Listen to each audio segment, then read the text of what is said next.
Hi, and welcome to Sixcess Stories. We are your hosts, Kristina Gent. And Eric Ozarowski. And today we have the pleasure of speaking with Rebecca Del Secco. She's the COO at Civility Partners, so all things HR. Which is very much our world, HR, culture, purpose, values, all of that stuff. We live and breathe it, and we could probably talk to her could have been a 4-hour conversation. Yeah, absolutely. I mean, she's been a member for almost 2 years now, coming up on 2 years. And anytime we've sat down and talked to her, the topic of values comes up, of course, naturally. And It's so fun to talk to people who speak that language. Yeah. And the way she describes it, she deals with all things icky. All things icky. And there's so much to talk about in the icky. Yeah, absolutely. We dive into how she builds trust coming in as an outsider into some of these companies and really helps them identify some of those systems that are working against each other. So this is a really wonderful episode. And of course, at the end, we'll have our recap and we'll dive into just some of the things that really struck a chord for us. And so please enjoy Sixcess Stories.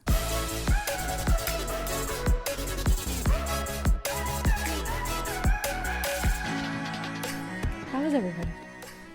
I'm good. I think it's been busy. I feel like I'm a broken record every time Eric asks me how I'm doing. I'm either, oh yeah, it's good, we're just moving along, or I'm so busy, I'm drowning.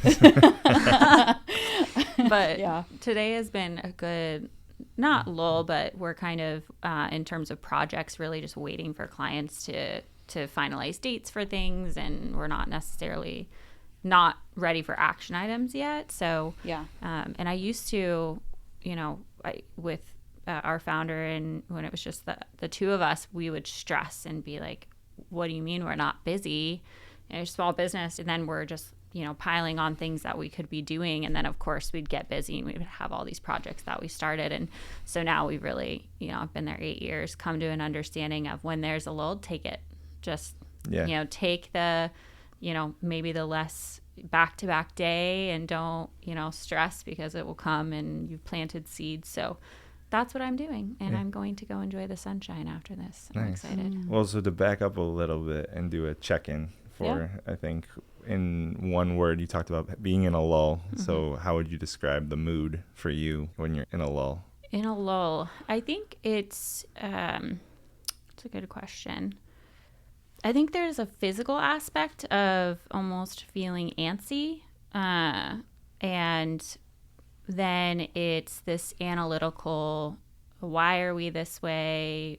How can we not be this way? But now it's we've been working really hard and we don't want to burn out. So let's take the day. And, we used to have, we built our core values, and it was all work hard, do the best, be extraordinary. And there wasn't anything in there about taking care of yourself. So we actually added that value right around COVID. So lulls now are take care of yourself, enjoy the peace. Yeah. That's a really good question. I feel like for me, in a lull, I don't think it's anxious, maybe unproductive. I'm feeling I should be doing something. Why isn't there something to do? Am I missing something?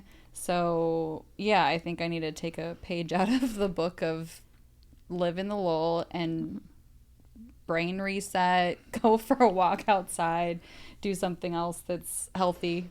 I think just even the lull of setting this up, and I'm all over the place right now. I hate it. I hate not being set up. I have so much I get so much nervous energy when we do stuff, and it's not even like a particular thing. Mm-hmm. It's just I want it to be everything's set up. It's good.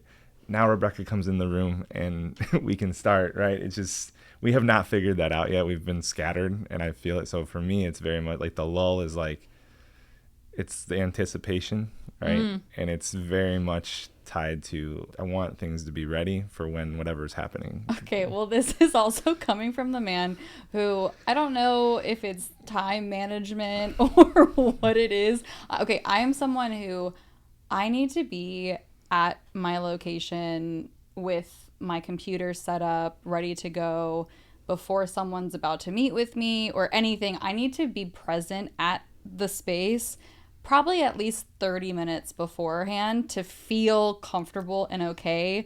And so Eric and I share a car, And so we're on each other's schedule a lot. And so sometimes I'm at home and saying, we need to get the hell out of the door right now because I am in panic mode. I am in anxiety, and it's showing up for you right now. Yeah. My boyfriend and I are the same way. I'm very much, time is so important to me. And also, especially when I first started my career, I was always so early because I wanted to be prepared. The thought of being late just, I mean, it turned my stomach. I couldn't do it. And, you know, I'm this over analytical. So there could be traffic. There could be an accident. What if I can't find parking? What if I can't find the location? What if I went to the wrong location and then have to go to the second location? Yeah. So I'm kind of that. It's called hypervigilance. I'm always thinking about every possible outcome. And so I'm with Christine on this one. My boyfriend, on the other hand, I have to tell him, hey, you should probably leave to get to work on time. I'm good. Yeah.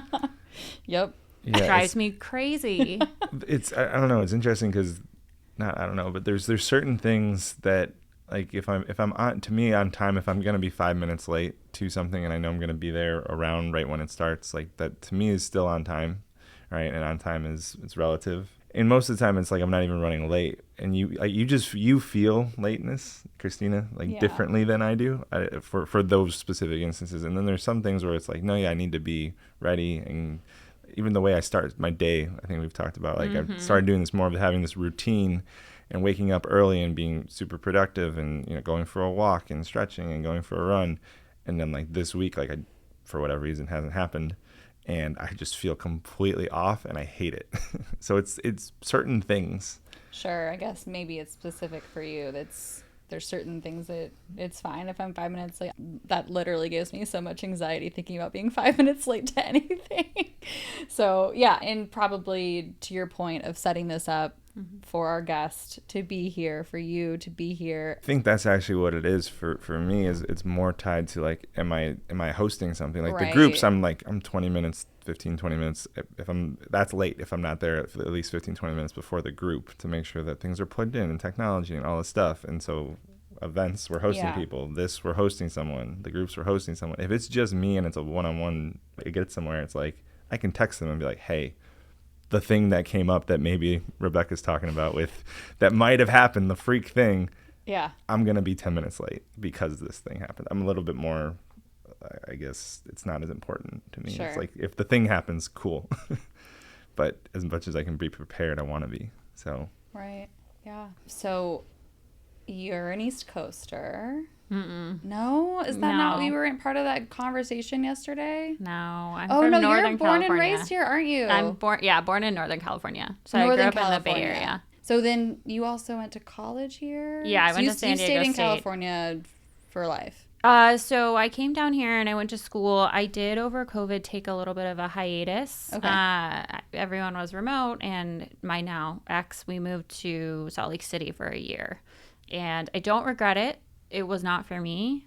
Also, I was working remotely. I felt pretty isolated, and I didn't realize how many little connections that you get throughout the day, even when you're, working from home one day and then the next year, in the office. And there are all these little kind of connections that I was missing. So then I went back to Northern California. I had nieces and nephews who, I had only met once, and I hadn't at that point lived near my family in 8 years. I'm the only one here in San Diego. Okay. And then love my family. They drove me crazy, and I decided to come back down here. And it was a good lesson. And, I had built a family down here. I had close friends. My boss and I are super close and have been building the business. And so that's another type of relationship. But it was kind of don't regret it. It just was a good lesson in kind of the family you make along the way. Yeah. How was it growing up in Northern California? I mean, so just family dynamics. Like, what did your parents do for a living?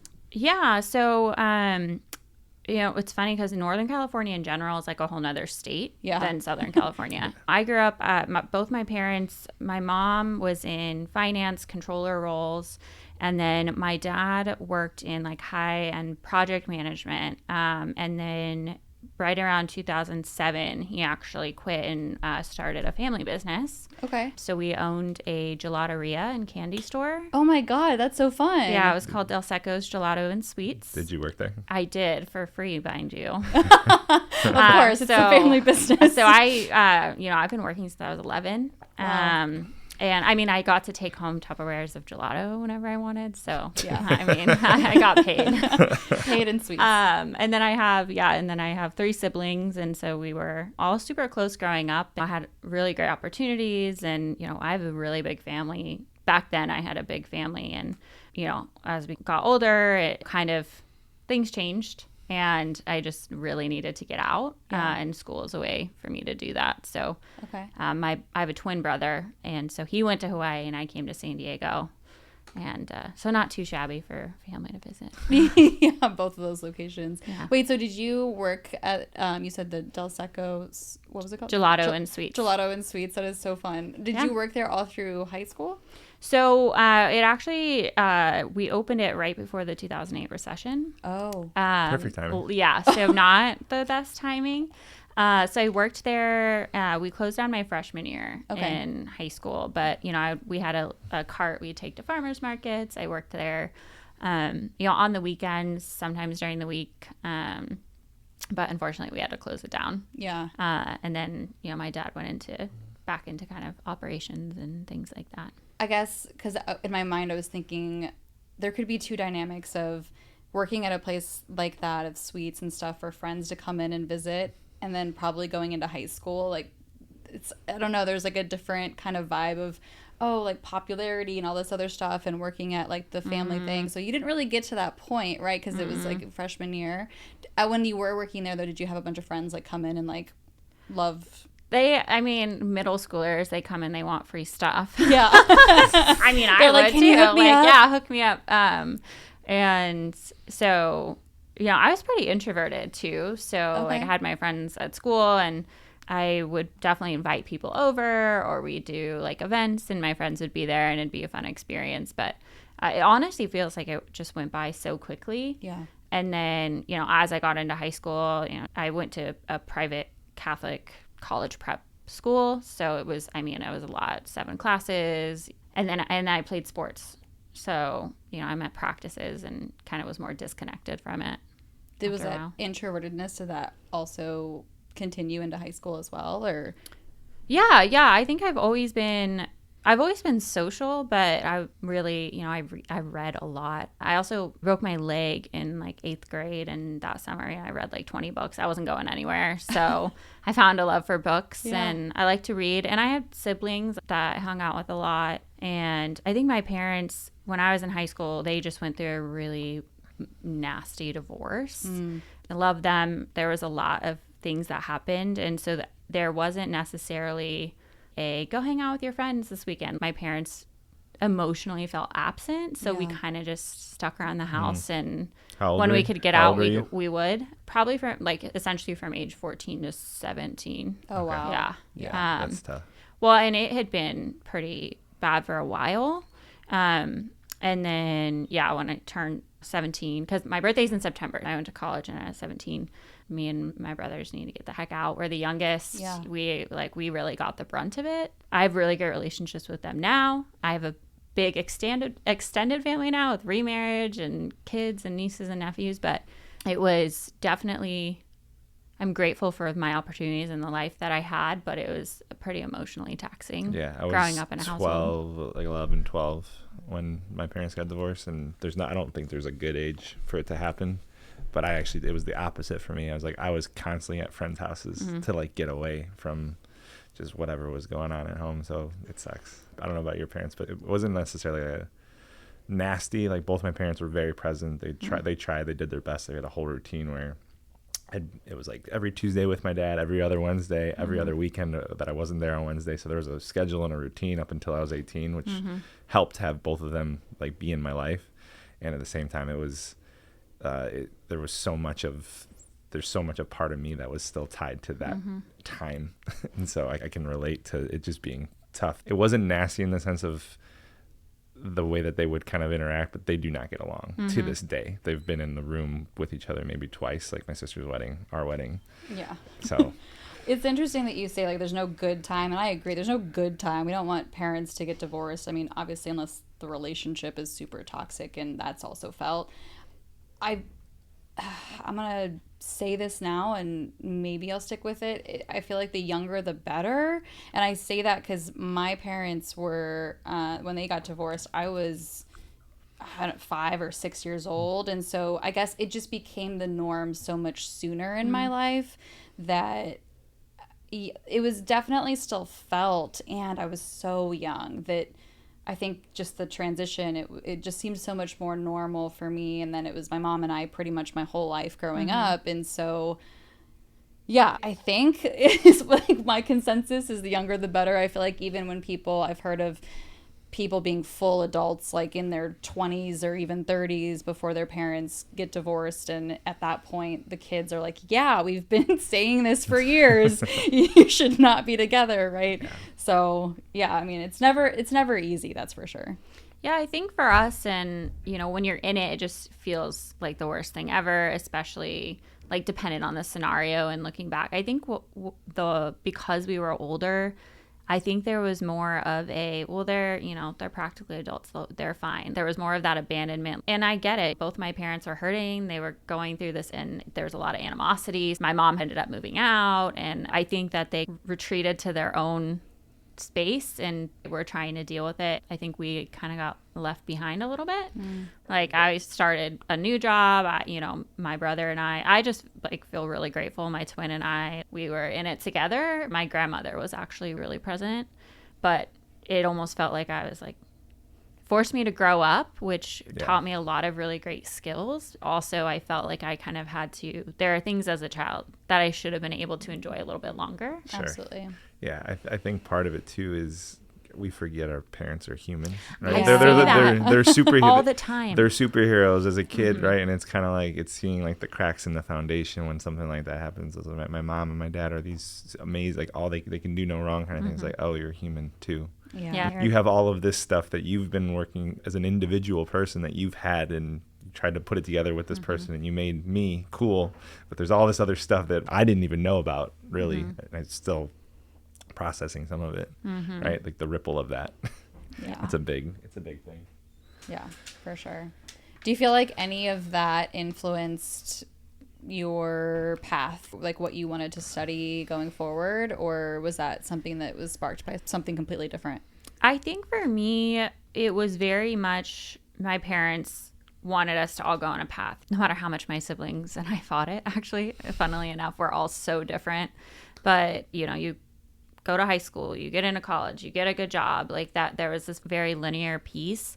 And my mom, actually, her mom, so my grandmother on that side, was a stay-at-home mom, and essentially she was left with nothing after her husband left. So my mom's mentality was like, you never depend on anyone else. You work. And that's, it's a double-edged sword, right? You burn out and you only focus on work. You're missing other pieces. But I think one thing was that I feel like I built this intuition to figure out how people are feeling around me. Because when you're walking on eggshells all the time, you have to walk into a room and understand exactly what emotions are around you. Yeah. Which, I think has definitely helped me build relationships and understand when someone doesn't feel their best or needs support. It also taught me, work ethic. I've been working since I was 11. In college, I had 2, before Civility Partners, where I work now, I was working 2 jobs, 6 days a week, going to school 5 days a week. And my roommates were like, you were a blur. I don't even know. I would just see the door close. And, yeah. And it's one of those things I don't think I could ever do it now. But when you're in it, you just have to get through it.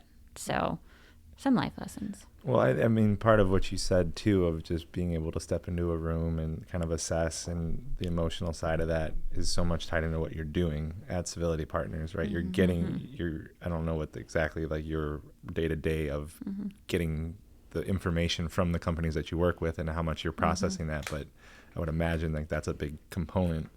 And so I'm just curious how that, having for the last 8 years you've been doing that type of work, and how that's, if that was kind of your baseline, how that's sharpened or excelled over time Yeah, a big part of what we do, one, working in toxic environments, it's hard. Like, it just hurts anyone who's in it. Yeah. And it's emotional. And a big part of where we start is discovery. A lot of times people, they reach out to us, these leaders or HR, and they say, well, this is what we think. And we say, well, let us go in there and talk to people, especially if there's no trust there. You don't really know. And so I would do a lot of interviews, both for people who have felt like they were on the receiving end of one person bullying them or just an entire environment. And I learned pretty quickly that you have to break the wall pretty immediately. And so I feel like, or there are people that are angry, and you have to be able to navigate that and let them be angry and also still get information. Sometimes people just don't want to talk to you, and you can try. And then I realize, okay, they're closed off. There's no breaking down this wall. So it's definitely given me the ability to build trust quickly with people who feel like there's no trust in the place that they work, Sure. which is where you spend most of your time. Especially as an outsider coming in, it's like, I don't trust this company, so why would I trust the person that the company hired to come do this thing? So what's the most effective way you've developed trust? Like, how do you break down the wall? Yeah, I think, I know it sounds maybe small, but some sort of witty, sarcastic joke to start it off, because it feels like, why is this person wanting to talk to me? It feels unhuman. It's like when you go through an investigation, a lawyer's talking to you, it's like, okay, they're asking these questions, it's very technical, and finding a way to connect with them pretty immediately. So whether that's they say something about where they're from, or when we were on Zoom, connecting with something in the background, like finding a way to show that you're a human and you're genuinely interested in them. And I was, it wasn't anything. Right. It's not like, wasn't a tactic. I just, and then along the conversation too, having a conversation when you're doing discovery is what we call it. It's not just question, okay, thanks, question, okay, thanks. It's, wow, I hear you. And I almost felt like people would get off calls with me and say, wow, I feel like I had a therapy session. Thank you. I'm like, you're welcome. It's just giving people a platform. Yeah. Because a lot of times, they're maybe taking it home and venting, or they don't want to do that. They don't want to bring those feelings home. They want to separate it. Yeah, it's hard. I mean, and not everyone has someone even at home to talk to about things. And you're right. I mean, just the fact that work is where we spend the majority of our time, and especially with the companies that you're working with, and to have somebody such as yourself and really just be curious and genuine and let people come to you with opening up of what they really want to share. Well, so much of it is nobody wakes up. I learned this a long time ago from one of my early mentors, early bosses, leaders that I had, is no one wakes up saying like, I want to do terrible today. Everyone wakes up of like, I want to try to do my best. And so if it's not happening, like it's just the situation that I'm in, there's something causing me to not excel and not want to be my best. But nobody wakes up like, I'm going to burn this place to the ground. Like that's not how most people, there are people that are like that, right? Few and far between. Most people that have a job, they want to do well at their job. So much I would imagine so much of what you do is helping uncover what's missing for this person to be great. Because most of us want to be great. Some people just want the job. And that's a different conversation. But most people want to be at least acknowledged and recognized and proud of the work that they're doing at some level. Like that's the human part of it. Yeah, I think there's different motivators, right? I'm thinking of there's Maslow's hierarchy, right? So you have this base layer, which is shelter, food, the basics that you need, security. And then as you go up, there's things like self-esteem, meaning. And so while, the job, I'll say most, depending on where you're at, it often they kind of cover that base level, but people want to get to the top level where they feel connected to each other, to the work, where they feel like they're making an impact, where they're proud of what they do, of their company. Work isn't everything. That can apply to any aspect of our lives, but we spend so much time there. And sometimes people don't know. I worked in the service industry to put myself through school. And there's tons of behavior that's just absolutely ridiculous. Yeah. We both come from hospitality. And I had no idea until I got into this line of work, and I thought, oh, this isn't no idea that it wasn't okay. This is normal, right? You just deal with it. And we worked with a GM, and she was like the typical bully, and she was so unpredictable. And so one day you are a favorite, one day you're not. And, I felt like I was back home trying to gauge, hey, what's this person's mood today? I don't know. Did you guys, you both were in the service industry. That is a description of someone that I worked with to a T. And it was, one day hot, one day cold. And it was terrifying especially because I remember the first time I ever experienced this person. They were super nice and came from, I felt like this person loved me and I couldn't understand why everyone else hated them. And then the very next shift I was like, whoa, okay, we just 180 that one. I don't think we're a fan of you anymore. There's a lot of drama so much in that world, right? And then we're all, especially restaurants, then we're basically self-medicating with alcohol after, right? So think about all the times after the shift we go out and just talk about all the stuff, and it's like that's not. It's healthy to a certain extent, but it's not the most healthy way to do that. Well, I was 20 when I was and during my last, so I couldn't drink. I had to leave the bar, so I had to go home. So that was the last time you were in it. You just experienced it all completely sober. Yeah, I just had to feel all the feels. The thing is too is there's cultures built, and what happens with those individuals is they've behaved that way and no one stopped them, spoken up. And so they probably started small with maybe a rude comment on a bad day. And then they got what they wanted. And so then that power continues to grow and grow and grow. And they don't start that way. And then that's when you get the kind of more volatility because, look, I get my way. I get my tables. I get to do, or, I can speak to someone like this and nothing happens. Yeah, 100%. Culture is a place I'd love to just spend some time in this conversation because it's so important for the work that you do. It's so important for us. And one of the things with culture is whether I'm explicit about it or not, whether we have defined values, we have defined purpose, mission, any of it, is it still exists. It shows up in the behaviors. And if I can be more explicit about what I want, it's going to show up in a way that's more productive and not so negative. And right, so I'm curious for you, how, from the go back to the assessment part, can you, when you walk into a company, do you feel it right away of if it's just writing on a wall versus oh, these guys, this is real? I wouldn't say that it's instant. I would say that, especially because, if you're going into an engineering firm, for example, they're all pretty quiet, reserved. They like to work kind of alone. And then you can go to a marketing firm and there, you got designers and everyone's working together. And so I think you can have kind of that toxic culture and your employees are still trying to do their best work. They are trying to interact well with one another. So when you walk in, I don't think you can immediately sense it. I think the one thing that you can sense is a leader who says that culture is important to them, but when you really dig deep into the conversation, there isn't really that buy-in.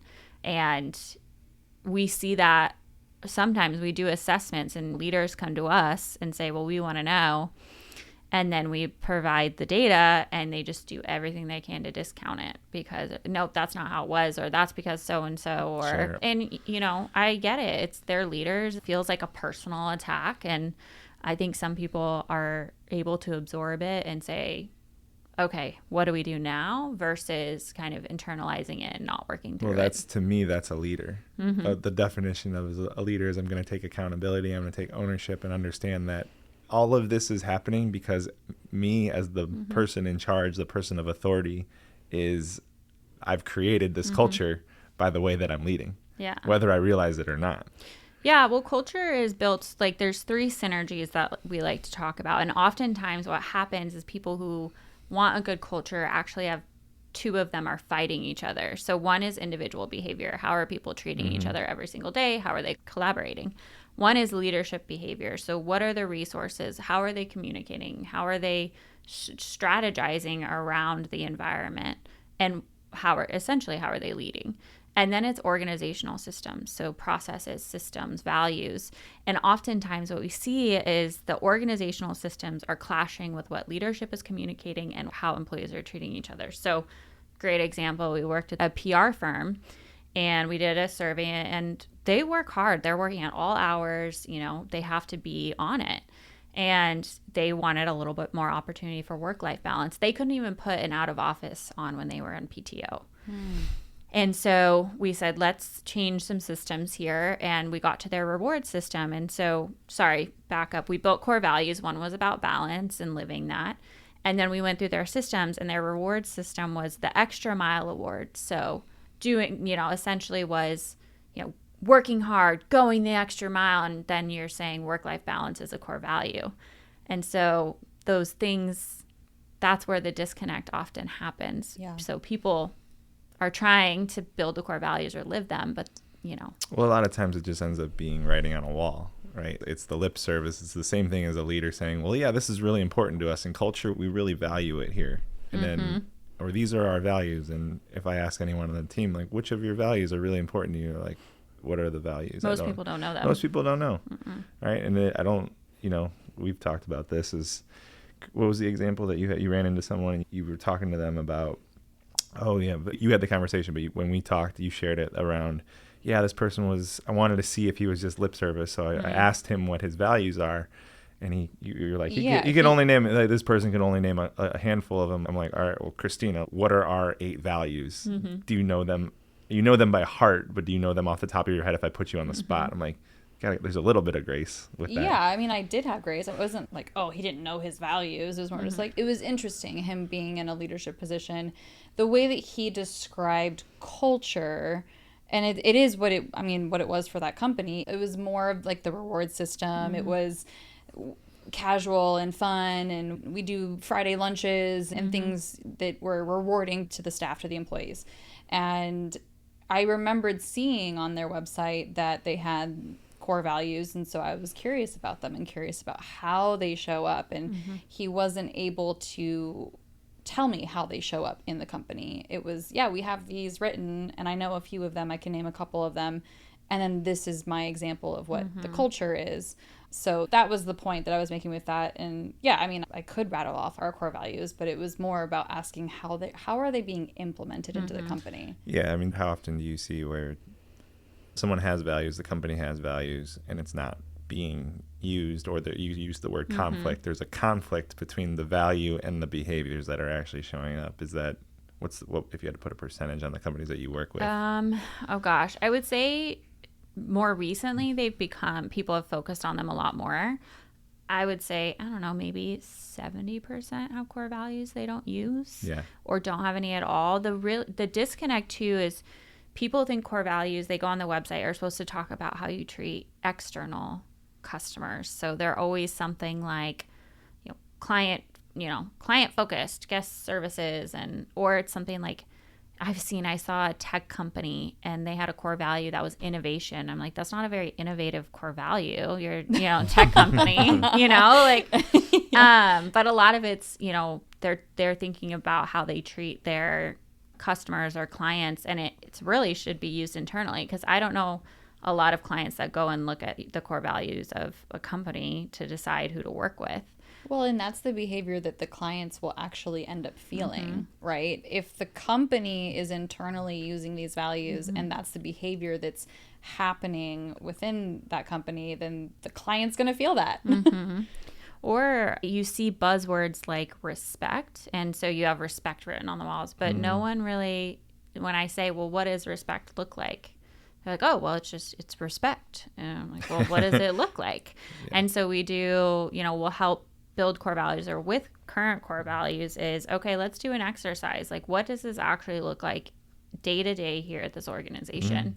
And then what you do is you turn them into competencies that you can actually hold people accountable to. And performance management, we worked with a hospital, and their rewards was based on living the core value.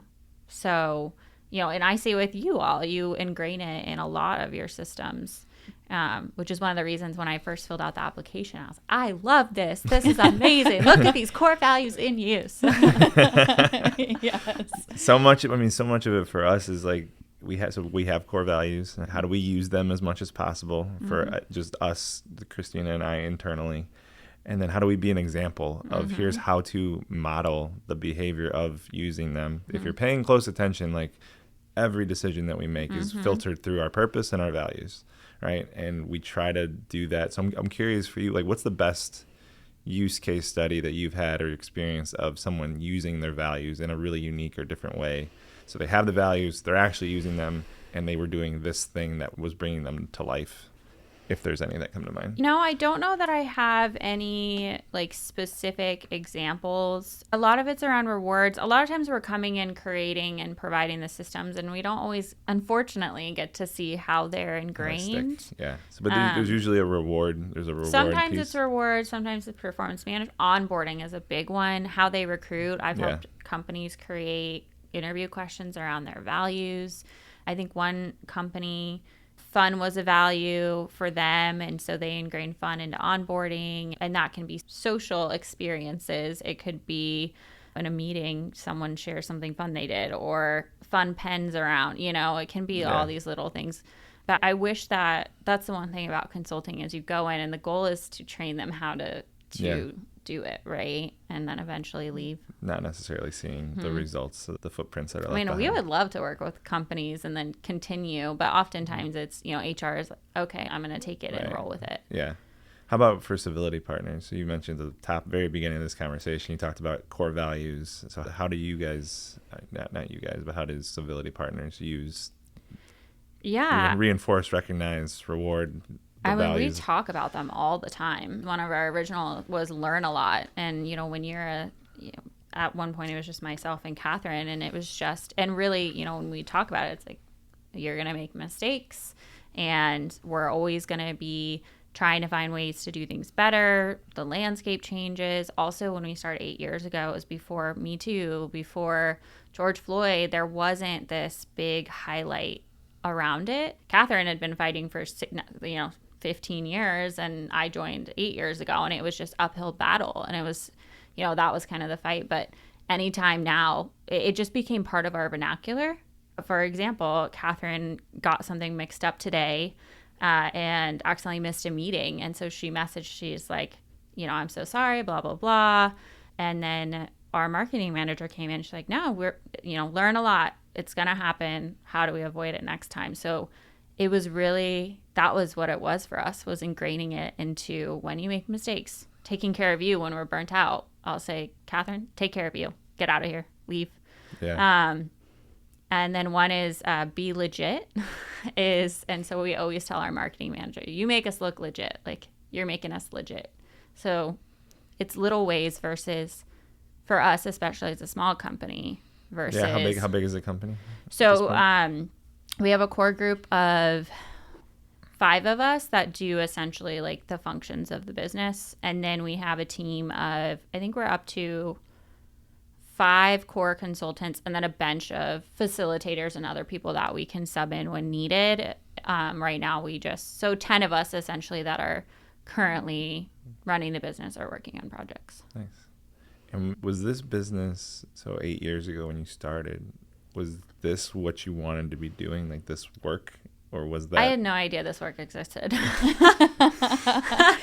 So my degree is in HR. I was working 2 jobs, and I remember it was my junior year, and I remember, everyone has different opportunities in college, and some people have the opportunity to not work and have family who can provide internships, and I was a junior, and I had a lot of people like that around me. And I remember calling my mom, and I was like, I'm never going to get a job after college. I can't work unless it's a paid internship. And HR internships were not common whatsoever. Yeah. And I just remember it was like 2 weeks before I actually interviewed. And I was like crying and just thinking, what am I going to do? I'm a failure. I just can't. And then you're learning all the compliance stuff, employee handbooks, employment law. And then this internship came up, and I saw these buzzwords that had kind of come up, like performance management. It was the name of the company, Civility Partners. I thought, hey, it's paid. It's an internship in HR. I'm going to apply. But I prepped for it. I came with a case study of a project that I did. Yeah. I was supposed to be there 2 months. Wow. I remember you telling me that. Yeah, 2 months. And I've been there 8 years in May. That's incredible. Your first internship, and then boom, you found it. I had no idea what I was walking into, to be completely honest. I mean, you look at the website and things, but it's just like when someone gives you their elevator pitch, it's such a surface level of what they really do. Yeah, I had no idea what I was getting into. And it was my first ever interview, like for an internship or anything. I feel very fortunate, and I connected to the work immediately. It's making people happy and thriving. You've been there 8 years. That's plenty of time to have experience in this. How often are you still running into people seeing that you're younger and that being some kind, like either like coming into companies and working with companies? Is that an issue that you face? I think that it's where that imposter syndrome comes in, where for a long time, I was really nervous to present. I liked being in the background. So, for example, if we did an assessment, I would do interviews in the report. But when it came to talking to leadership, my boss took that on. Yeah. And it was that convincing myself, why the heck are these CEOs going to want to talk to me? I'm fresh out of college. What I realized over the years was that I know more about this than they do. Yeah. Yeah. And that was so I think that there are times, especially now that I'm starting to build my network, where I'm telling people, yeah, I help run this company. And they're looking at me like, you don't look old enough to do that. And I said, thank you. I know. I went to a networking event, and this woman, I introduced myself. She said, how long have you been with Catherine? And I said, oh, it's going to be 8 years. She's like, you don't look like you could have worked anywhere for 8 years. I'm like, thank you. Thanks for saying that I look so young. I appreciate that. Nice. So I've just learned to lean into it. It's so interesting, literally in this moment. Just hearing you talk about it, because I've experienced it too. It just made me realize, oh, it's them projecting and feeling old in that moment, right? It's that person being upset maybe, or just the projection of like, oh, how could you be doing this thing at this age and you're so young? And it's really just that person feeling old. Well, and I think we think that, it's easy for us to, in anything, no matter what, well, I don't know enough about that. And you make yourself small. And it's the same when you walk in to anywhere. Do I know enough to come off as a professional in this? And you kind of have to reframe it. Do you remember when the shift happened? Let's see. So I worked with a coach, and it was to help me with my executive presence. I was starting to be in front of clients a lot more. I'd also just come off a really stressful client where I struggled. I literally burnt out because I just couldn't set the boundary. They were really running me versus me consulting them. And so I worked with a coach. Honestly, I've surrounded myself with a lot of female business owners who have gone through kind of the same thing where they're building their businesses and trying to figure it out. For me, it was probably a few years ago, and I remember my coach said a couple things. So one person said, as a consultant, you don't have to have all the answers. They're paying you to find the answers. And the second thing was that you only have to be 10% ahead of the person that you're working with. You don't have to have all the answers, right? The piano teacher that's just one lesson ahead of the kids that they're giving the lesson to. Right? And then I just started doing it. I just started throwing myself into these scenarios thinking, well, if they're going to have their opinion, then that's fine. Yeah. Yeah, I mean, I love that. It's so true. It's really just being able to step into, I have experience. I am qualified to be here.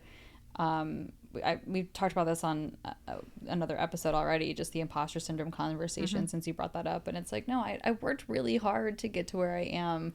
I don't need to sit with imposter syndrome. I feel like that's something that's been thrust upon us, just to potentially put us down even more, and it's so unnecessary. Have you guys felt that? You're 3 years in now, and I know you both had backgrounds that definitely related to this work, but obviously owning a business, an entirely different scenario. I'll share. For me, 100,000%, especially even in the first couple of years, still feeling that way, because I didn't really know.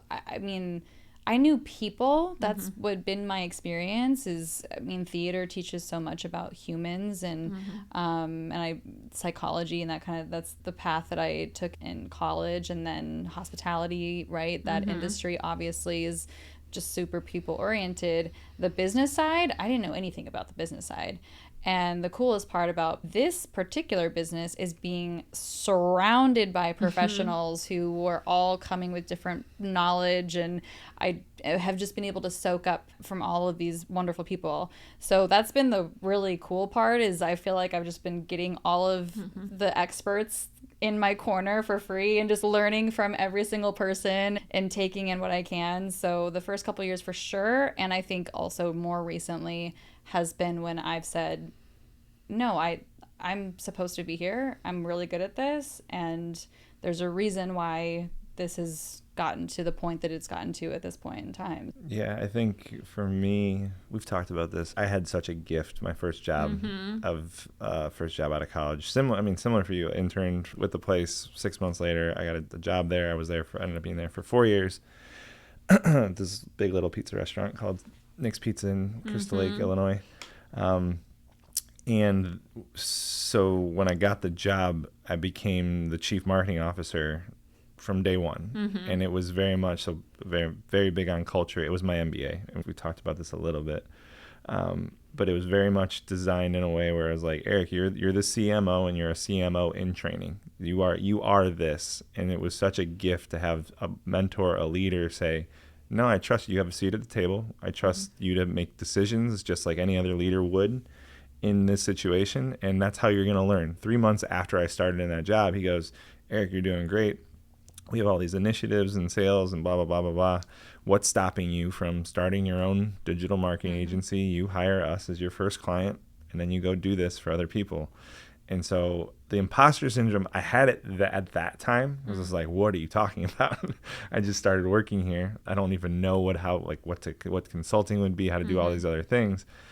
It just planted that seed. But while I was doing it, I remember specifically at the time going out and I had clients and had someone just like, here's the price that I would pay you. And I was like, okay. Like, I didn't even set the price. That's amazing. That's like the hardest part. The pizza restaurant became my first client. My second or third client that was a paid client, she basically was like, here's what I'm paying someone this, you're doing it better for free. Here's what I'm willing to pay you. And I was like, oh, cool. It was just a very different experience. And so it I guess I had more of there was structure in place for me to be able to feel the imposter syndrome if I felt it at all. And just kind of understand that nobody knows exactly everything that I know. And I have we all have a very unique experience of that, of whatever our lives are and whatever our expertise is and whatever knowledge we have. So I haven't felt it in a long time, to answer your question, but it's interesting. It's an interesting conversation to me every time it comes up. I think there's very much a part of us, of me specifically, where it's like, yeah, for the last 3 years in this business, I know less than I've ever known. There's been so much unknown tied to it in the best way possible. But it's never been like, I don't belong doing this or in the room that I'm in or with the people that I'm in. I think the one thing I've learned is when you grow up, it's like this linear, you do this and then you do that, and you are disciplined and you work hard and practice and skill. But where I found the most value is where I have no idea what I'm doing and where I'm uncomfortable. Yeah. And at first it was really hard for me to put myself in scenarios, but obviously Catherine has been a huge impact on, you got it, just try it, go out, speak at this event. And it's been a really big lesson, because most time people, they want to avoid discomfort. They feel like that is where, well, I'm really good at this, so I'm going to stay here. Yeah, it's easy. So it's so easy. Yeah. And I'll say that typically I'm risk averse, but the more I've been putting myself out there, the more confident I've been in, okay, well, I tried that. It wasn't that great. Now I'm going to try this other thing. Or how do I get better at it if I try it again, right? So much of discomfort is where growth happens, right? Absolutely. We've talked about that. Yeah, and I think it's nice to, and I'm sure you're saying this already with, you said Catherine, and so your boss, and so like the two of us having each other to push each other, like we know each other's limits and boundaries, and so we can push a little bit harder into that, just knowing, okay, like I know where I can get to with Eric before he might reach that breaking point, and same with me. So there's things that, he signed us up for a panel that's coming up next month or whatever, and my topic, I'm like, wait, what are you talking about? Like, I don't know how to talk about this. And he's like, yes, you do. This is what we've been doing for 3 years, and It's like, okay, yeah, you're right. I can speak to this for other people. It's literally so. like being a business owner. It's like success stories of being a business owner. I mean, it's like owning a small business. I'm like, I'm like, I think you got it. I think your imposter syndrome's coming through, Kristina. You do, in fact, own a successful small business. Yeah. One thing I caught while you were saying that, not to change gears here, is you said boss, and I think I've said boss a couple of times. So, but from a culture standpoint, someone pointed out to me recently, and it was more of an interesting thing. It's like I don't want to be. It was someone that owned a business, and they're like, I don't want to be a boss. I want to be a leader. And then I think in the conversation we're talking about, language and words are so important. Yeah. I just heard it and I'm like, I think I actually just said it too. And I'll admit, I had like a mini panic of not remembering her name. So I said boss and then Catherine. Just filled it in. So then I was like, well, boss, well, Catherine. No, I knew it. So like, just say it. But yeah, that's why I guess, said that word. So for you, Rebecca, when you're in these organizations, like there's stuff like that that's actually happening that's pretty posted, right? It's pretty public of, even the way titles show up in the workplace, right? There's all these little subtle things. I guess I'm interested in if that's part of, like the language that's showing up here is like, oh, we're talking about the boss. And what happens when the boss shows up? And how does behavior change when the boss, quotes, show up, right? Yeah, I think when it comes to culture, there's the things that are really spoken, right? There's the core values that are there. There's the systems and all that. But then there's also just how it is around here. What do we call our leader? Or, is that, how do we interact in the break room? Do we all hang out? Do we all go to our cars in the car? Is joking how we hang out or how we interact. So there's a lot of this kind of unspoken how it is around here. Yeah. And language is a big part of that. Or how do you talk about, mistakes? Or are they mistakes? Are they learning lessons? Right. And so I think you're right. I think there's so much that's underline that a lot of you don't think about. It's subtle and it matters, right? Especially once we get into the conversation of culture and how we try to shift. Like we can paint things a different color and put different words in place. So much of corporate culture is the meeting that happens after the meeting, when everyone breaks up and the room is different and the boss isn't, quote unquote, the boss isn't in the room. What does everyone go do and say in the break room? That's actually the real culture. And if in the meeting and that everyone's there together, if I don't have a voice, that's the culture, right? So it's, I guess for you, like, how do you uncover that part of it? Because most of what you do, I would imagine, is interviewing, doing some sort of focus group type thing to collect the data. But as far as I know, you're not like just there, fly on the wall, observing of, because people, like, even focus groups are not always the truest thing, where we tell people what we want to hear, right? So I'm curious how that shows up in your work. I think it depends on the organization, because I think people who feel like they haven't been able to speak up are ready to. Yeah. They're ready for someone to listen. Sure. I think it's also going at it from different avenues. So we might do like an anonymous survey where people feel like, they're kind of at their computer. It's multiple choice. They can comment if they want. Or then there's interviews and some people really want to be more vocal about how it is. I think part of it is uncovering depends on how long we're there for. But we ask questions, like some people will do a survey and it's like, I'm satisfied with my job. And it just is that's such a high level question. We have constructs, typically 5 that we use, that ask relationships, internal communication, inclusion, engagement and satisfaction. And it's asking questions like, I feel like I can share my opinions in a meeting. Sure. I feel that my supervisor provides me with the tools I need to be successful. So it's getting into those minute versus someone might read the question or hear the question, are you satisfied with your job? And you're like, overall, it's not bad. I have friends. But when you ask them to dig deeper, it's when you can find those pieces. Yeah, I mean, so much of it, it's easy to get the surface level. How are things? How are you doing today? Fine.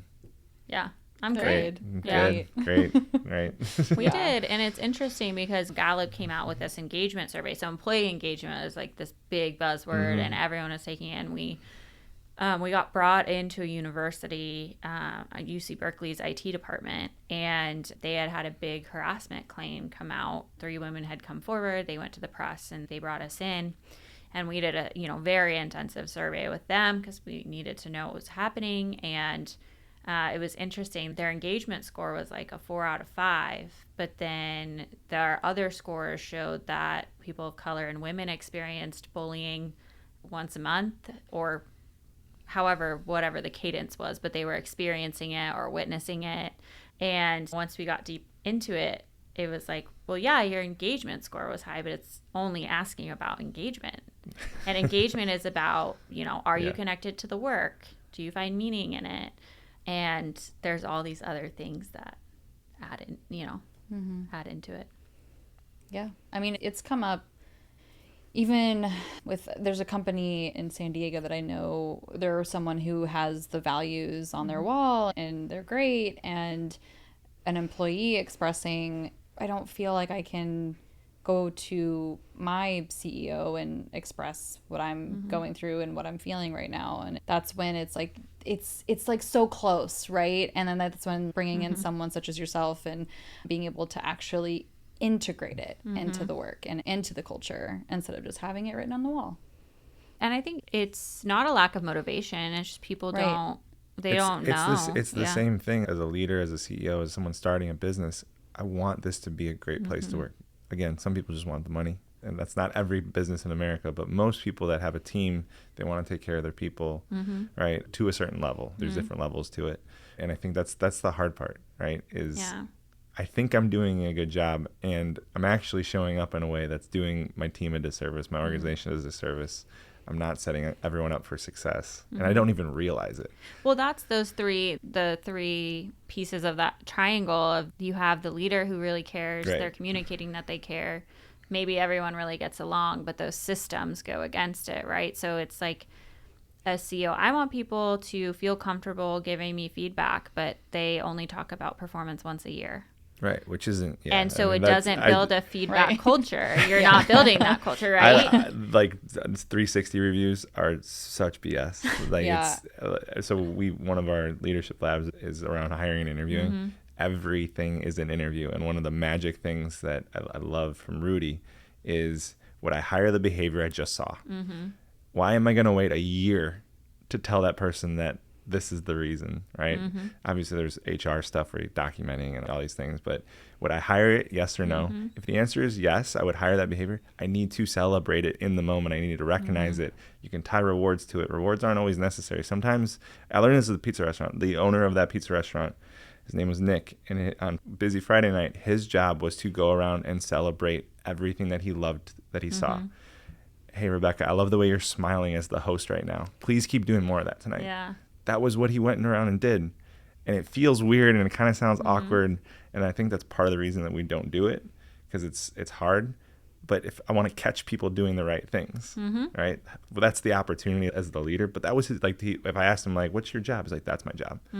I want to catch people doing the right things. I want to build a team of people that are trying to catch people doing the right things, and then recognizing and rewarding. So it's as simple as, would I hire the behavior I just saw? How am I recognizing it? And if I wouldn't, how am I coaching it? Yeah. Right? That's the other side of it. In the moment, not waiting. And sometimes in the moment means after the shift, right? Or after the day, at the end of the day. Right? It's crazy how hard that can be, right? It's like the feeling that I get, I can give someone a compliment certainly way more, like it's way easier than receiving one, but even just complimenting someone's dress or something, right?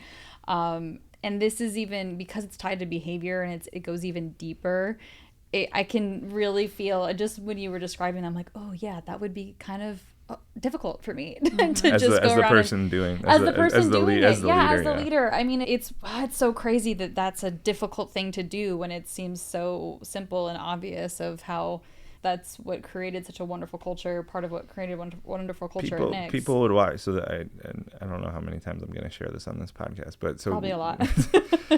I'm a big fan of what he does.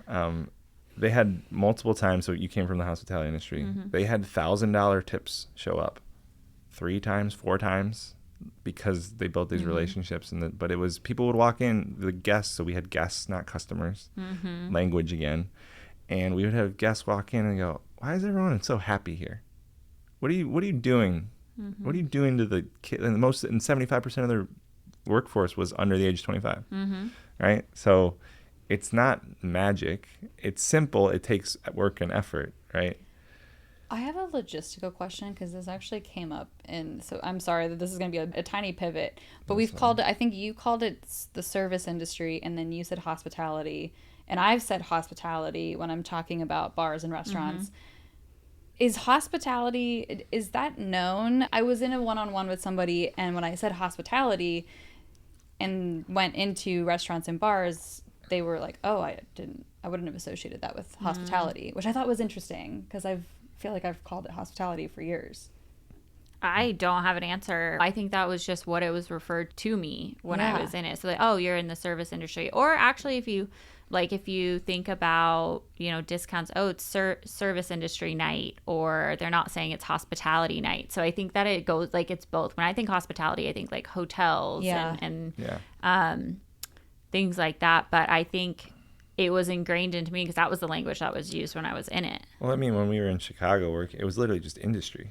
I know, we were in the industry. Yeah, we were in the industry. Are you industry? Are you industry? Mm-hmm. I know, that's so crazy. So yeah, I mean, part of it is am I in the know of the thing and the language that gets thrown around when I'm in the know of the quote unquote the industry. Industry. Yeah, I was just curious because it literally came up yesterday. Service, hospitality. I think service ends up being like most of us are in the service industry, right? In some way, shape, or form. Hospitality, it's restaurants, hotels, bars. Yeah. I think it's a little bit more. I don't know. I think it's both. Yeah. But again, I was just super curious. it also just comes up as just industry. I guess I have no idea what I would call it besides those two things, unless I was so specific and said, I used to work at bars and restaurants. So, I was just curious about that. Yeah. Well, I am really, really grateful for this conversation. I think just there's so much synergy. Obviously, that's part of what you said, and just filling out the application and us being very purpose, values driven and the way we operate. And so it's just such a perfect fit to have you and Civility Partners be part of 6 Degrees. And so we are very, very grateful. And I'm excited to keep meeting leaders who also want to have really healthy cultures within their organization. So it's really cool to continue seeing that grow in San Diego. And then hopefully as we grow, we can continue to see it grow elsewhere. Yeah. Thank you for having me. I always have the best conversations with you two. And Eric and I have had some one-on-ones, and we'll just deep dive into communication and culture. And it's like, we speak the same language. So it's nice to find your people. And I mean, I could talk about this all day. I know, we same. We could keep going, and we will. Part of me is like, I wish we would have had this set up when we've talked in the past. Oh my gosh, yeah. We should just start our own podcast. There were some goals. Yeah, there will be spin-off stuff, and we'll have you back on here. I think the way we started this was talking about moods around lulls. So I guess to wrap up as a reinforcement, what's one word that would describe each of our moods now coming at the end of this? Ooh, I feel heard. Heard? I like that. I like that. I think inspired. I feel like I said that word on one of the other times that you asked that. I just feel like every time we have these conversations with members or even non-members, but just like I said, amazing people in the community who are doing really good work. Like I always get really inspired by the conversations I get to have. So, yeah. Yeah, I think hopeful. Optimistic, just again with Rebecca, kind of the work you're doing is there's so much opportunity to build great businesses, build great companies, and especially for people that care, help leaders lead. And so I get I'm hopeful. I'm hopeful that sticks, and that's kind of what we're betting on with 6 Degrees is we want to find more of those people. So thank you for all that you do. Thank you. It inspires hope and motivation, inspiration, all the things. So. All the things. Awesome. Thank you so much. Thanks for Thank coming. you.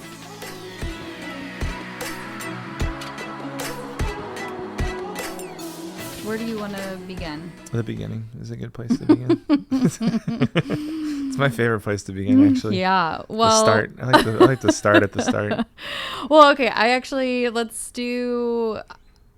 would love to start with something fun. Okay. We talked about hospitality industry on this episode. The hospitality industry, service industry, or the industry, which is really fascinating. I'm curious if people also in San Diego and other cities also just refer to it as the industry, because that could mean anything. I think Rebecca pointed it out. Like, there's just industry nights, right? And that's what it means. So we've definitely been invited to industry nights in San Diego. Yeah. But why is that? Is it an internal knowledge? If I'm in the industry, then I know it as that. But if I'm not in the industry, then I'm like, what is the industry? Yeah, I don't know. What's your... Yeah, we've talked about you don't really miss being in that world. No. I do not. I know. What's your most vivid memory of being in that world? Okay. It was funny because I sat down recently with somebody who also has a theater background and then mentioned that their first job was at Chili's, and I was like, oh my god, me too, right? My theater background, and Chili's was my first job. And she was like, oh, are you a chili head? And I was like, I'm a chili head. And then the other person who was there with us was just like, oh my god, do you guys need like a moment? What's going on? Do you have all this vocabulary from Chili's? So she's like, do you have your employee meal? What was your go-to order? And I'm like, yeah, of course I do. So that was really funny. So yes, I have a lot of super vivid memories. And the one night that I always tend to go back to as far as just a ridiculous experience, I had a 15 table section, and that's not even an exaggeration. That is real. Like, that is data. I remember that section. I can see it so clear. For anyone that's not from that, that's a lot. It's double typically what even a stretched out, really great, strong server would be. Oh yeah. Oh, absolutely. Having 15 on this was a Friday night. Okay, Friday night, Chili's in the suburbs of Kansas City, and we were down a manager. We did not have a dishwasher at all. We were down, I think, 3 or 4 servers. We did not have an expo. So for those of you who don't know, expo is the person who is timing and sending out the food and making sure the kitchen is kind of in order, basically. And it's a really important role. So our manager had to run expo line, and we were also down, I think, 1 or 2 cooks. I can't remember if it was 1 or 2. We literally one of the most skeleton staffs for a Friday night that could ever exist. And my manager looks at me at the top of the shift and is like, can you take that section by yourself? Can you run it? And I was like, I looked him dead in the eyes and I was like, I am only going to do this if I don't have to run any of my food, because I'm not going to be able to. And normally in the restaurant industry, we're asked to be full hands in, full hands out. It just means that we're helping as much as we can. So every single person who runs back to the kitchen and is going to the expo line is really responsible to run food back out into the floor and help the flow of the restaurant. And so basically what I was saying to him is, I absolutely will not do that. I will not partake in that at all. I do not have time if I am in charge of 15 tables. This is crazy. Yeah, it was a madhouse. I wanted to cry. At one point, we were completely out of plates. I had to go back and be a dishwasher for like 20 minutes, and literally had to go back to my tables afterwards and be like, so sorry, I wouldn't have been able to serve you your freaking food if I didn't go wash the dishes for a while and come back out. So if we're talking about the importance of values, the importance of the way that companies are being run, what an example of how that's not being done in that moment. I think especially some of these larger corporate type companies, they start to lose some of that organization over growth and franchise. I mean, it's just hard. It's hard to run. Yeah, I mean, it's going to happen to us at some point. There are growing pains, and then there's corporate structure, and it's all part of it, right? Yeah. So how does it stay alive? While you were I love, the funny part for me is I just asked Vivid and you went dark side, and all I could think about as you were talking is in our last leadership lab is when we did this really small exercise around drama and how quickly someone will go back into the past and be in full-blown drama. Yeah. And it was like 7 seconds or 10 seconds or whatever. I was straight in it. And I just let you go of being in the past, not present, back in, and you like, it's so vivid. It's this experience that you had, and yeah, it was fun. That was fun. Thank you. Thank you. It's not even the first time you've heard that story. The thing for me, there's two specifically. One of them was the last shifts I ever had. It was, so pandemic happened. St. Patrick's Day was the shift before my last shift.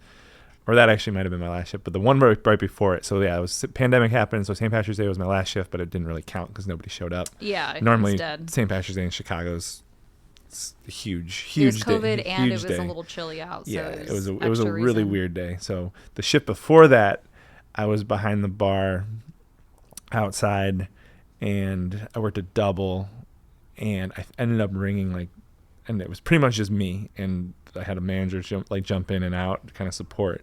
But I was just for basically 14 hours. It was 3-4 deep behind the bar. I've talked to you about being in flow. Yeah. It's the only time I've ever really felt like I've been in flow. How athletes talk about, oh, the basket looks so big or the golf cup looks so big. And everything was just kind of slow motion. Like bartending has been that. Yeah. In that moment, I ended up bringing like 17 grand on the day. I walked with like 3 grand in tips. And it was a good way to go out. I do miss it. The other one that comes to mind is when the Cubs won the World Series. Oh, yeah. And that will obviously being in Chicago in 2016 when that happened. I just specifically remember the moment where towards the end of the game, like when the game got really tight, like no one was drinking. Everyone's holding their breath. Everyone like didn't want to mess it up. And then when they won, everyone left because we were so close to Wrigley. Yeah. And and we were kind of like, that was weird. Like I thought that we were going to get busy, and then it all flooded back in. And when I remember specifically when the moment that they won, my manager looked at me and there was like 1 out left. And he's like, Eric, you see the champagne bottles? Grab all of them. Put them on ice right now. When they win, get on the bar, and we're spraying everyone. Yeah. And it was such a fun moment. Honestly, that's a really good, and that's a positive one to go to, because my brain also because I lived in Chicago for that as well. And granted, I'm from Kansas, so I'm a Royals fan first, but I certainly adopted the Cubs while I was there. It was so fun to do that. And I lucked out. I don't know if you remember, that day was pretty chill. It was cold. It was cold. And I think it might have been a little bit wet as well. And I was supposed to be the swing shift that day. So that just means, for people who aren't familiar, I am the second person for lunch to come in and the first one that would be cut for the evening when that would come. And because it was going to be what we thought just absolutely packed, they had me out on the patio, and it was so disgusting that I was cut before the game really even started. So it was really fun because I got to work the lunch shift, which the lunch shift really only consisted of me answering the phone every 3 seconds to be like, yes, we're showing the game. Like, so many people were calling in about it. Do I need a reservation? Do I need to buy a table? Oh yeah, reservations. Oh, that was the whole thing, is people were trying to reserve tables. Yeah, I was like, was no, fun. it's first come, first serve, or where we were at. And so, yeah, I was one of those people. I watched the majority of the game there after I got off my shift, and then I was one of those who ran to Wrigley, and I watched them win it from the streets of Wrigley, like through the windows of a bar, right? Like, they're showing all the TVs, and there's thousands of people who are already in the streets and watching from outside. And then the moment that they went, it was an explosion. It was so cool. Coolest sports moment of my life. Yeah, it was, for sure. I won't say that was the coolest for me, because Kansas City has a couple of those Super Bowl rings now. Yeah. For me, it was. Probably will be hard to top. Yeah. In this lifetime. Yeah. Anyways, so yeah, little flashback to the hospitality. Thank you, Rebecca, for letting us relive those moments. I miss it. We've talked about it. I do at times. I miss being behind a bar. That's my retirement plan. I've told you that. Yeah. By a bar. B, Just Arts Saloon. Just Arts Saloon. In Milwaukee. I just told people about Just Arts If yesterday. you are ever in Milwaukee, there's a little tiny pub. I think his name is Art. Hopefully he's still there. He is open, I think, Thursday night from when he opens to when he closes. Yeah. It's like 6 o'clock. Whatever his rules. 6 o'clock till when he's done. And I think Thursday night, Friday night, Saturday night. And that's what he does. And I'm like, that's what I want to be when I grow up. It's the absolute best time I've had in Milwaukee, and maybe even at a dive bar in general. It's a dive bar. It's very much a dive bar. Oh, yeah. So. It's the diviest type of bar. Anyways. Great spot. So the part of the conversation we had with Rebecca was around, I brought it up, and I noticed that we were saying boss. Yeah. Right? And the language around boss versus a leader, and which one do I want to be, right? And I think part of the opportunity to dig a little bit deeper on that specific piece around language being really important is 745-48, right? And sure. For those of you that aren't familiar with 745-48, so 745-48 is a part of conscious communication, which is Rudy Mick's tool set that we use and we teach in our leadership labs. And so those numbers are percentages. 7% is the words that I'm using. So for you as the listener, 7% of what I'm saying is the words that you're picking up and actually the way that you are understanding this conversation. So it's the words. 45% is my body language, which you can't see, but that's part of it. So am I smiling through the microphone? Can you feel the difference between how I'm sitting, paying attention to those things? And then 48% is my tone. So my tone of voice and how that comes across. So this was based on 2 global studies, millions of people across the world that were surveyed for it, across all different ethnicities, age ranges. And so there's this study and another study that were really similar in terms of the percentage data that came out. And the big headline, the big takeaway is, if you add up the second 2 numbers, 93% of all communication is nonverbal. And then 7% is the words. Part of the words being really important is when the 93% off, when the 45 and the 48 are off, the words become really, really extra important. I think the conversation we had with Rebecca around boss is it's not right or wrong, good or bad. It's pay attention to how saying boss and the verbiage that boss has with my tone and my body language. Yeah. Right. And I've heard of companies even take out the word manager because they're not here to manage people. They're here to lead people. So it is interesting. And from the start, we've known how important words are. We've changed the way that things are called, and boss is just another example of that. Yeah, I think there's so many instances where we can overlook. It's one thing where people get cute around titles and names, and sure, right, and it matters. Even for us, so stretches. We don't have meetings. Our growth groups don't have meetings. They have stretches. Mm-hmm. Mainly because we all have too many meetings that are unproductive, that I don't need to add another meeting to my calendar for. So words there's a weight, there's an experience to whatever it is of the words that I'm familiar with. There's a familiarity. So I associate certain words with certain things. And so sometimes just paying attention to that and making sure it's an intentional choice, right? It matters. So while you were describing or just telling the listener what 745-48 is, something that we have talked about with Rudy and during these leadership labs is, okay, so if it's a text message or an email, the words are that much more important. And the person who is dictating the tone is the receiver, right? We've talked about that many times. Yeah. And what my question is right now is the body language piece. Is that lost entirely, or is that also up to, in this instance, can I imagine the body language through what I'm hearing? That's not something I think that we've touched on before, and I'm curious. I think it's, if I make up the tone, I assume the body language matches the tone. Sure. right? But I'm imagining what it is. So it's still think left that up to my I imagination. would my answer to that would be the tone comes first. It's easier for me to decide tone, Yeah.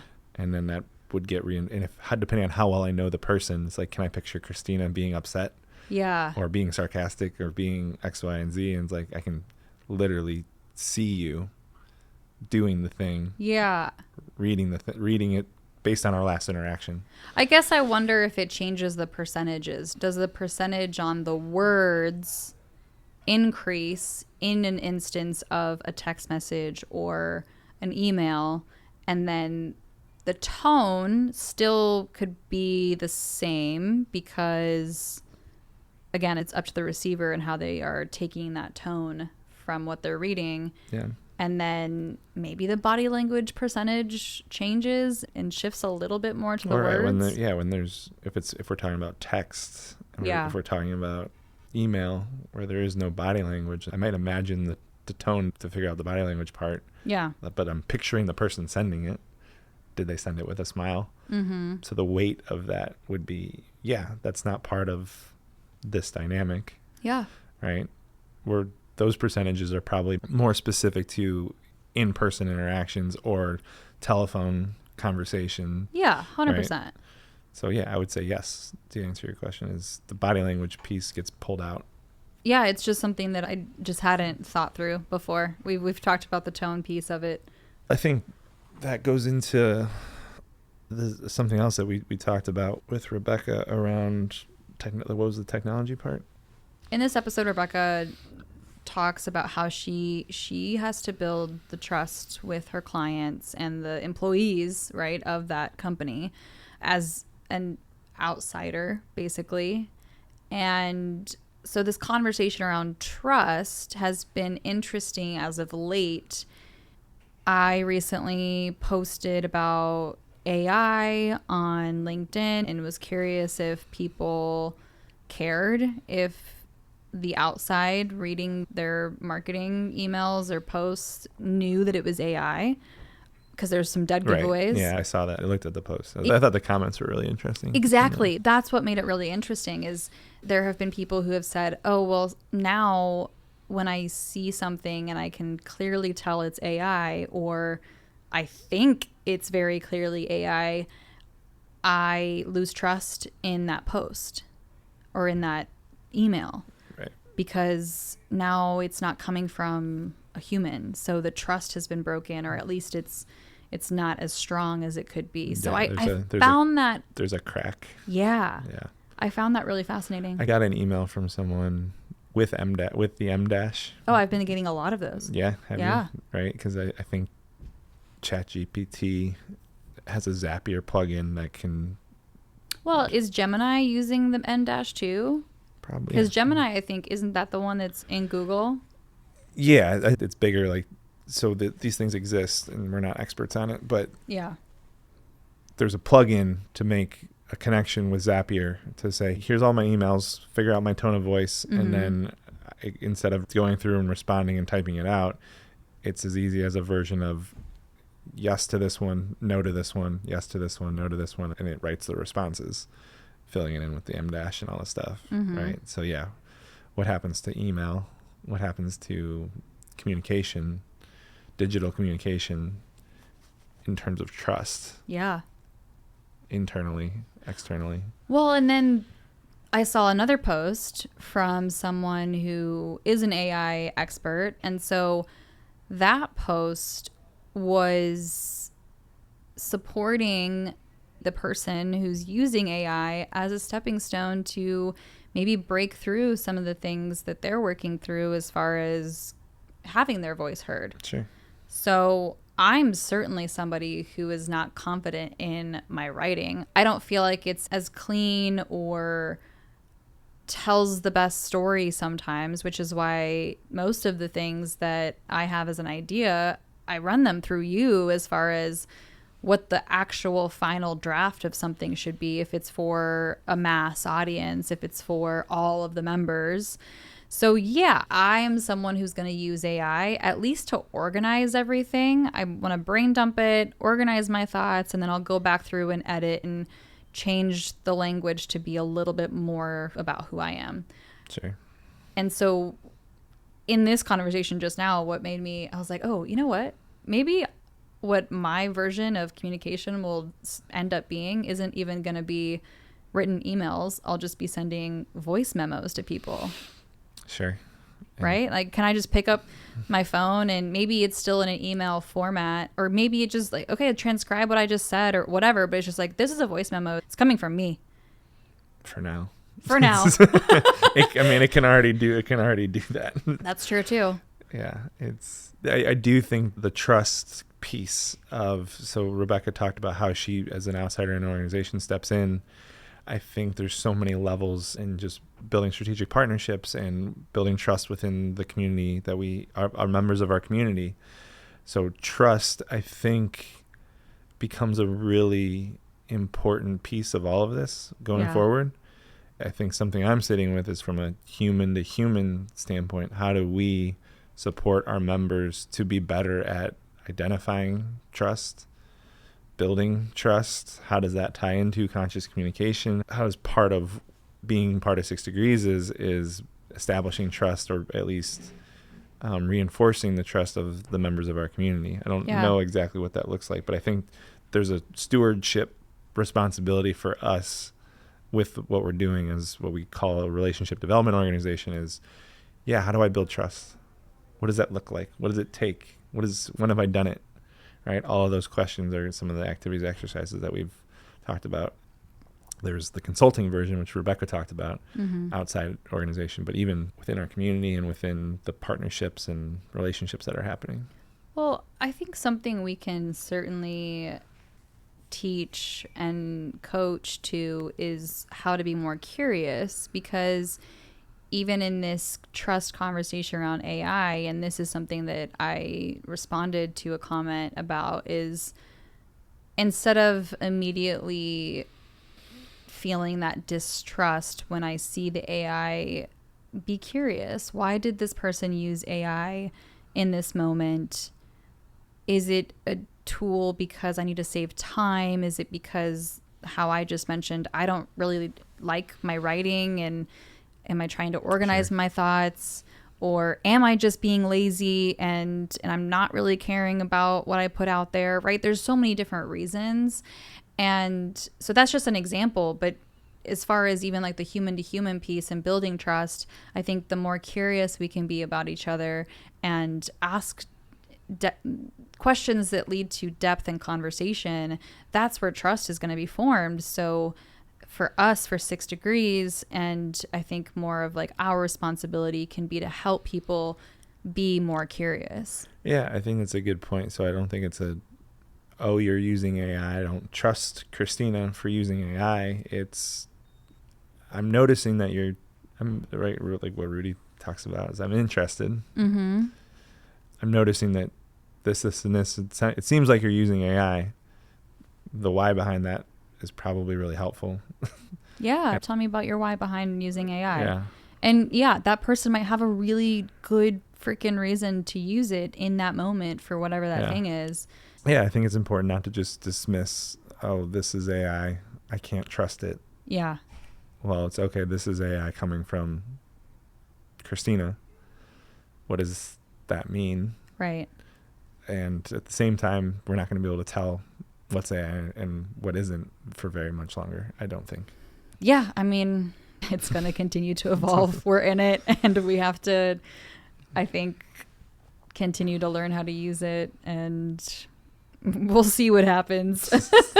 Maybe doomsday is right around the corner, or maybe it's something that gives people more freedom and time.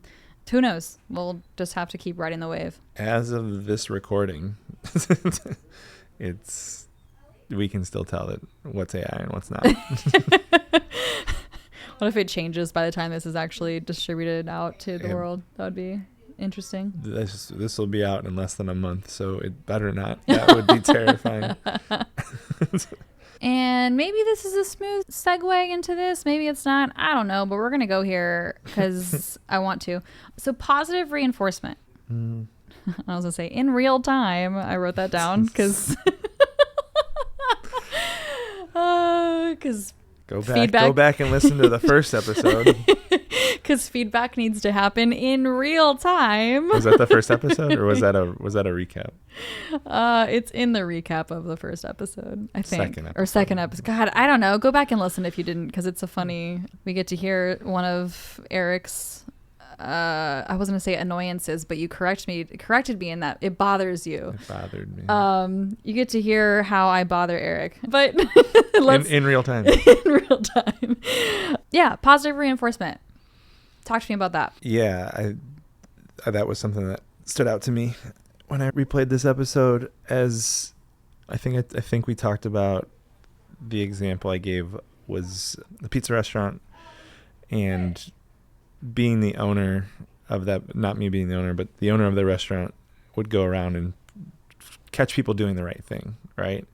And I think my own personal experience with this is it feels awkward. It feels not forced, but it feels like, why do I have to do this? And it's harder for me to express when there's ways to do it, but it's been a challenge. There's been a journey and a challenge for me of trying to verbalize the recognition of, and the example that I would give with it is so my sister, she has 2 kids, and I wasn't there for either of their first steps, but I guarantee anyone that's a parent, none of you were at in front of the kid telling them, no, don't do that. Right? We all cheer them on and go, you got this. Come on. You can do it. Come to mama, come to dad. One more step. Move back a little bit more and keep encouraging them. It's all positive. Cheerleader. It's all cheerleader. It's all positive reinforcement. And then for the rest of once they do that, so much of it is just no. Right? It's like once they start walking, they start to get into some things like, no. I think it's a funny example of how when they were learning how to do something, there was so much encouragement around it, and then all of a sudden after that we forget to do it because it's not as big of a moment, as big of a milestone. And there's something so powerful with a kid. Hey, I really love the way that you're calmly sitting with your hands on your lap right now. Yeah. Well, right. I think about how the goodness, love, and fear shows up in your example. So in the example of this kid learning how to walk, I'm coming from a place of love because I'm excited.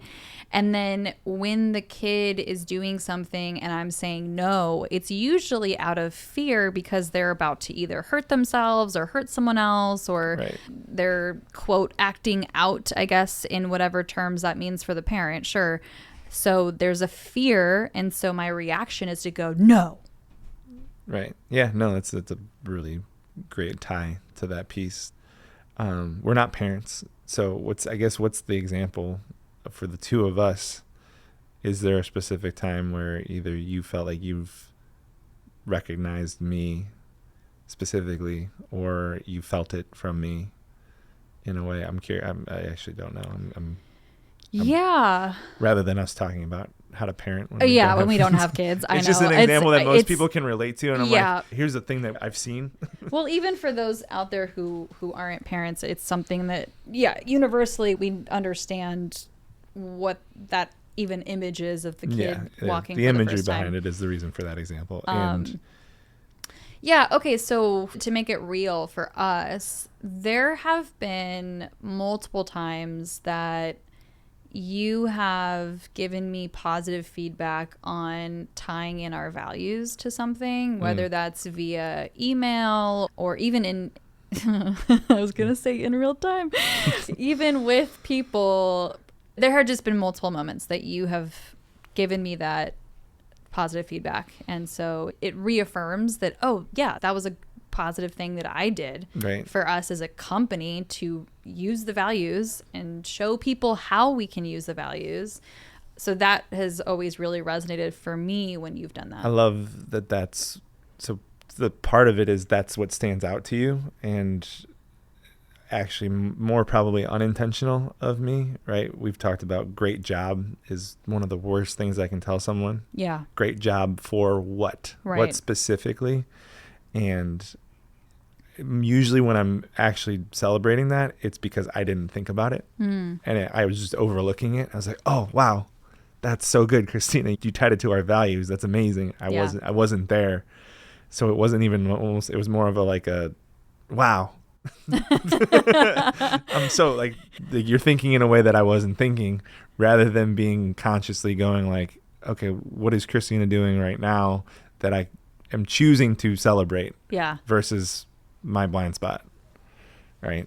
Well, and okay, we can talk about the flip side of this. This is something that you and I discussed very recently about an email that I sent.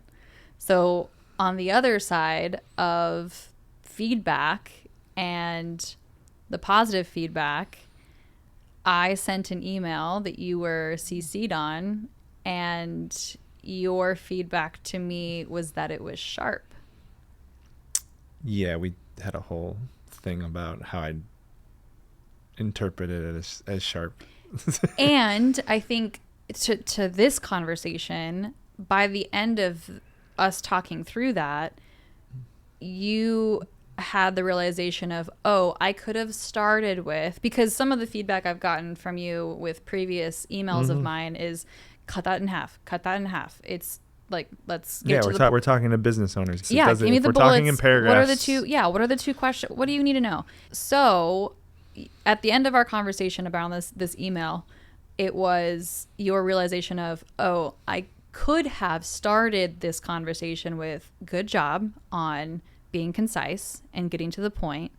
Yeah. And my interpretation of the email was it was sharper, however you want to say it in your words. Yeah. The difference for me as the receiver in that conversation, ginormous, because then I'm not jumping to my defenses, especially after a glass of wine or two, and now we're in this little bit heated. It wasn't necessarily it wasn't an argument. There was some back and forth, and there was some of like, there was tension. there was tension. It was such I think a really good real life learning experience of catching. Oh, I basically said, so you statement versus I statement. Kristina, your email was really sharp. I think that's exactly how you said it too. And I might have tried to soften it in my experience. The way it landed for me was really sharp. But I basically said, you suck. Your email sucked. They hate you now. They will never respond. And I think part of it is to be able to laugh at it and work through it. And it's like, shit, like me trying to quote unquote coach of just, hey, pay attention to this point, just shine a spotlight and be like, hey, I don't know how that landed, but to your point, focusing on the positive, celebrating the positive. This was so great. And because you took what we did last time that we talked about before about being more direct and cutting it in half, like those are all of these things that are available. And I went, it was sharp. Yeah. Right. So it's like, I guess it's funny because again, we don't have kids, and my brain went to a kid going and working on something that maybe it's something that their parents do and love.